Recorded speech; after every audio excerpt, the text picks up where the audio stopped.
ومن التسجيلات التاريخية النادرة هذا التسجيل لكلمة مصطفى النحاس زعيم حزب الوفد ورئيس وزراء مصر بعد توقيع معاهدة 1936 في لندن.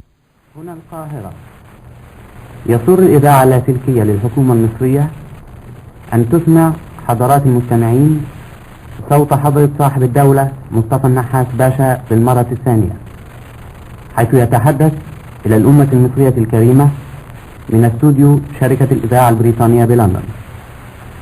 والآن سيداتي وسادتي ننتقل بكم إلى لندن لسماع كلمة حضرة صاحب الدولة مصطفى النحاس باشا.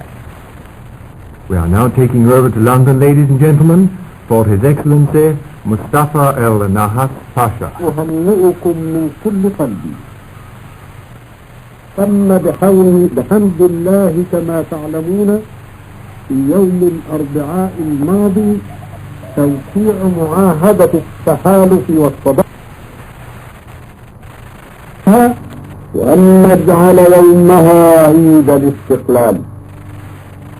وقد تجلت بالفعل مظاهر هذا الارتباط وما زالت تتجلى في مختلف المناسبات، وهكذا تدنون اليوم بكل جدارة واستحقاق ثمرات النهضة المباركة التي حمل لواءها زعيمنا خالد الذكر المغفور له سعد زغلول باشا.